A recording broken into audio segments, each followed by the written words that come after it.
Ken Trahan with Lenny Vangilder. It's our First NBC Bank Weekend Review, brought to you by First NBC Bank with 35 locations throughout southeast Louisiana and into the Florida Panhandle. That's First NBC Bank, proud sponsor of SportsNOLA.com.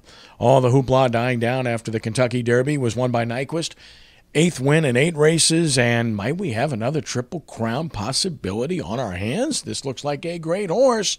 The DeSormo brothers might have something to say about it. Exaggerator coming strong to finish second in that race. Louisiana Derby winner Gun Runner was third. As for the Benson horses, kind of where you expected. Unfortunately, the odds makers weren't wrong.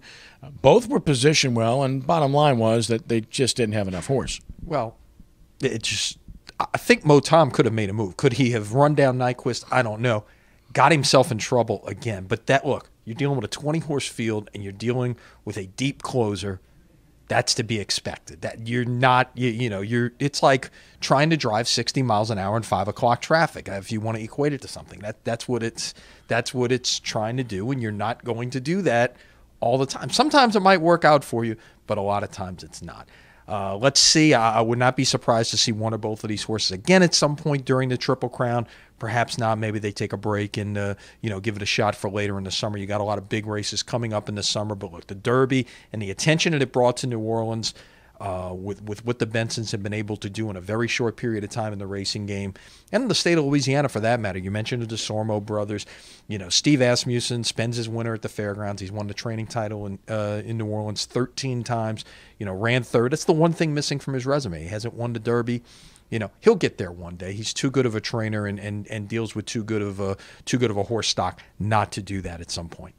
Agreed. The New Orleans Zephyrs start a home stand against Colorado Springs, a brief win on Tuesday night, and they've righted the ship after a rocky start. Yeah, they have, and home for 8 games, and this team is playing better. And look, you can say what you will about the Marlins farm system, but at least they're Jared Cozart, was struggling with the big club, is down now. There's a guy who's got a couple of years of major league experience who's got a chance to pitch down here now, and ideally try to pitch his way back up to the big leagues.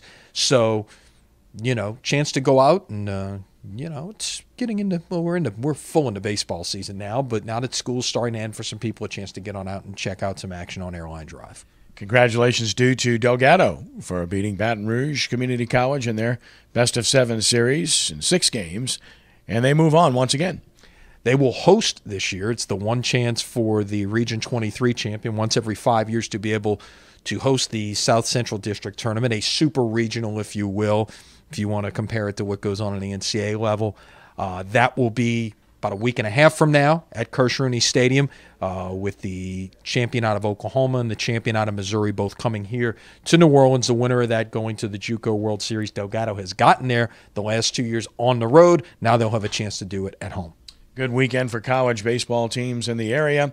LSU, Tulane, both sweeping. UNO won 2 out of 3, and Southeastern with a 3-game sweep over Lamar. Yeah, it was a very good weekend for LSU, for Tulane, for Southeastern, and even for UNO going on the road and getting 2 as well.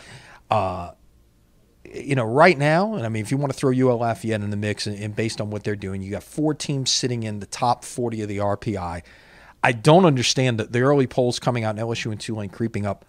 Seeing no love for Southeastern out there. Hope someone gives it. I really thought after sweeping the second-best team in the Southland, Lamar, on the road, that they might have earned the right to creep in at a 25 spot in one of these rankings, but not so far. And I think, Matt Reiser has done a great job there.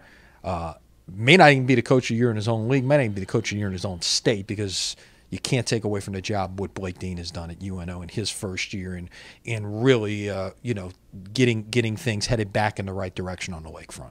High school baseball and 2 classic games that we had for you at SportsNOLA.com this past weekend. Catholic Jesuit, St. Charles Catholic Holy Savior Menard, both extra inning games. Now we get to Sulphur, and 3 area teams, and they all happen to be in the same classification in 2A. St. Thomas Aquinas, St. Charles Catholic, and Riverside all there. And St. Charles Catholic and Riverside will play for a 4th time this year in the semifinals.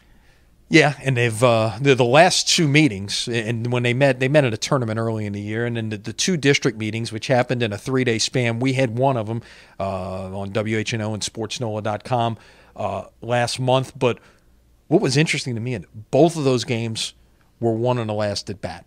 Riverside walked off with a home run on their home field. St. Charles Catholic scored a run at the bottom of the sixth to win 1-0 on their home field. Could we see the same type of game?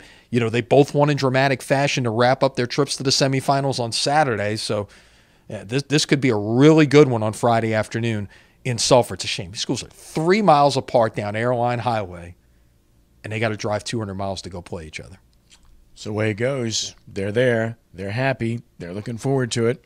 So are we. Should be fun. And by the way, check out at SportsNOLA.com and at SaintsHallOfFame.com about the upcoming Saints Hall of Fame events, the auction reception Sunday night at 5 at the Saints facility, and the annual golf tournament coming up Monday at 9 a.m. at Chateau Country Club with a host of Saints coaches, players, and former players. Should be a lot of fun. Also something else to check out Monday morning at SportsNOLA.com. Mike Detillier with his top 40 for the 2017 draft. It's not too soon to start talking about that already. Oh, by the way, there's a bunch of LSU Tigers on the list, including one guy who you shouldn't be surprised it's very near the top of the list. Yeah, I don't know how he's number 2 to anybody, but that's all good. I like Mike, and he does a great job. Lenny, as always, thanks. Have a great week. All right, we'll see you later this week. That's our First NBC Bank Weekend review, brought to you by First NBC Bank with 35 locations throughout the New Orleans area and beyond. That's First NBC Bank, proud sponsor of SportsNOLA.com. For Lenny, I'm Kenny. Have a great week, and God bless you.